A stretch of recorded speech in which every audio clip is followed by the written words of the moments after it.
Imagine you're in your mid-40s, sitting with your close friend over tea, complaining that your mood swings feel worse than when you were a teenager. And she just casually says, "Welcome to menopause." But what if that's not the whole story? What if the narrative we've been sold that menopause is just hot flashes and a few grumpy years is only half the picture? What if much of what society and even medicine has told you about menopause has been shaped by fear, misunderstanding, and outdated research? Today, I want to walk you through what they didn't tell you. We're going to talk about the truths, the risks, the lies, and most importantly, how to take control of your health during this major life transition. First, let's talk about timing. Most people think menopause is a short event that happens abruptly when you hit 50. But in reality, it's a long, gradual transition. Many of its most confusing and disruptive symptoms begin in perimenopause, which can start years before your final menstrual period. During perimenopause, your hormones don't just decline. They swing wildly. Some months, your estrogen will be higher than normal, and other months, it will crash. This leads to irregular periods, heavy bleeding, or skipped cycles. It's hormonal turbulence, but it's often misdiagnosed as stress, depression, or anxiety. Too many people are told, "You're just getting old," or "Here, take an antidepressant," when what's really happening is a hormonal shift. Second, the symptoms are so much more than just skin deep. Yes, hot flashes and night sweats are the most famous ones. But menopause can also bring sleep disruption, bone density loss, and increased risk of heart disease. Vaginal dryness, urinary changes, and cognitive fog. These are not just in your head. They are real, measurable effects on your body, including your bones and cardiovascular system. Estrogen plays a huge role in maintaining bone strength. When its levels drop, bone loss accelerates.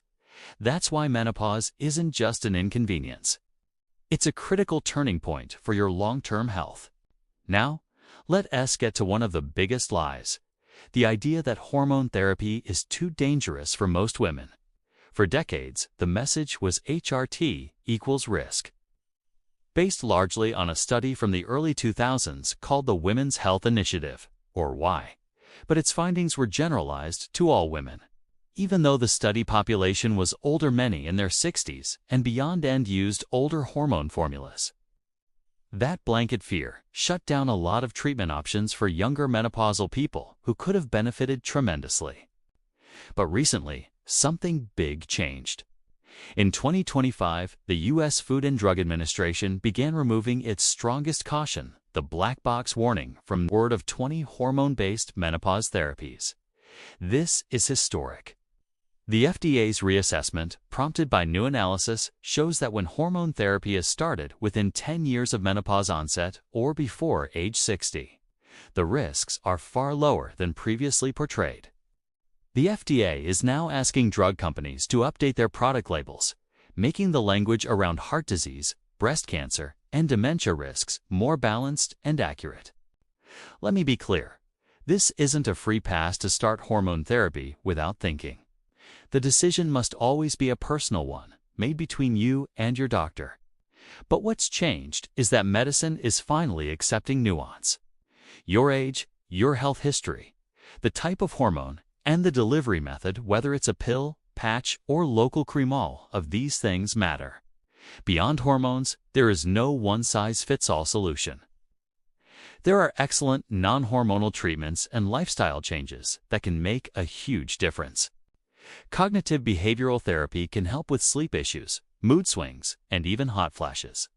Low-dose vaginal estrogen or moisturizers can ease dryness and urinary symptoms. And pelvic floor therapy can help with incontinence. And then there's the rest of your health. Exercise is crucial to protect your heart and bones. Good nutrition, quitting smoking, and keeping an eye on your blood pressure and cholesterol are all key. Because menopause isn't just a women's issue, it's a whole body issue. Another deeply ignored piece of this puzzle is how menopause affects your brain and cognition. Many of us joke about menopause brain, the forgetfulness, the trouble concentrating, that word that's right on the tip of your tongue. But this isn't just lazy aging. Research shows that estrogen fluctuations have a real effect on brain function. Early menopause or perimenopause may even influence your future risk of dementia. While hormone therapy isn't a guaranteed shield, evidence suggests that timing matters. Starting it in the right window might be more beneficial than starting it late. Still, guidelines are cautious, and major medical societies don't universally recommend it just to prevent dementia. Then there's the powerful social and emotional layer. So many of us feel shame or silence around menopause, thinking, I'm losing my youth, or my sex life is over. But a loss of libido or pleasure is not inevitable. Even when vaginal dryness or discomfort appears, there are treatments.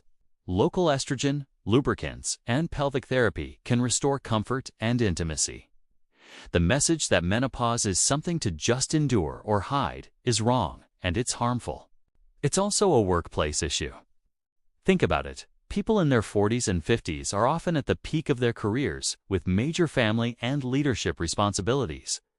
But they might be navigating painful hot flashes, brain fog, or insomnia in silence, getting written off as just stressed. Menopause-friendly policies, flexibility, and better-informed clinicians could make a huge difference for retention, productivity, and dignity at work. Part of the problem for years has been that many healthcare providers simply weren't well trained in menopause.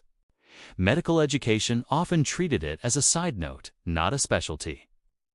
This led to delayed diagnoses, mismanagement, and the dismissal of real symptoms as just aging. As a result, many people went years without proper assessment or treatment.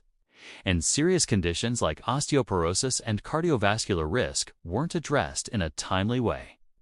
Let's picture a personal scenario. Imagine a woman in her late 40s going through perimenopause. Her sleep is a mess, she's irritable, her memory feels unreliable, and her periods are unpredictable. She goes to her doctor but gets brushed off with, "Just get through it. You're not that old yet." But then she finds a menopause-aware specialist. She documents her symptoms, discusses her family history like early heart disease in her parents' and decides to try hormone therapy. They choose a low-dose estrogen patch, plus a carefully selected progestogen for safety. She monitors her blood pressure, bone density, and follows up regularly. Over time, her hot flashes ease, her sleep improves, and she starts to feel more like herself, again not broken, but simply transitioning. Now, picture another person. Maybe they had a hysterectomy, or they have a history of breast cancer, or they simply prefer not to take systemic hormones. For them, a combination of vaginal estrogen, pelvic therapy, and lifestyle changes could bring relief. This isn't settling. It's customized care. I know a lot of people are understandably skeptical. After all, for years, the loudest message was that hormone therapy is dangerous, and that fear was real. When that 2002 study came out, it shook the entire medical world. But the way we treat menopause should evolve as the evidence evolves, and that's exactly what's happening now. The FDA's reevaluation and the push from advocates are moving us toward more balanced, evidence-led care. So what can you do, especially if you're watching this and thinking, "This is me"? First, track your symptoms. Keep a journal. How often do you have night sweats? How bad is your mood? Do you feel mentally foggy? When did these changes start? Second, bring it up with your doctor. Ask specifically about perimenopause and request lab tests if you think you need them.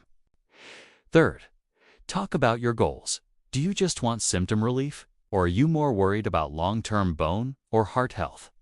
Your goals should drive your treatment, not someone else's fear. Fourth, stay informed. This isn't static science. Guidelines change, new therapies become available, and the conversation is always evolving. Finally, know this: you do not have to suffer in silence. Menopause is not a curse, a punishment, or a punchline. It is a biological life stage, yes, but it's one where you deserve accurate information, real support, and treatment that honors your body and your future. The old narrative, the myths, the fear-based warnings, and the just waited-out advice is being challenged. You deserve to be part of that shift.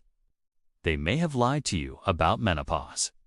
But now, it's time to arm yourself with the truth and take back your midlife with clarity, real care, and confidence. Thanks so much for watching. Dan T. Forget to like this video and subscribe for more content that empowers you to take charge of your health.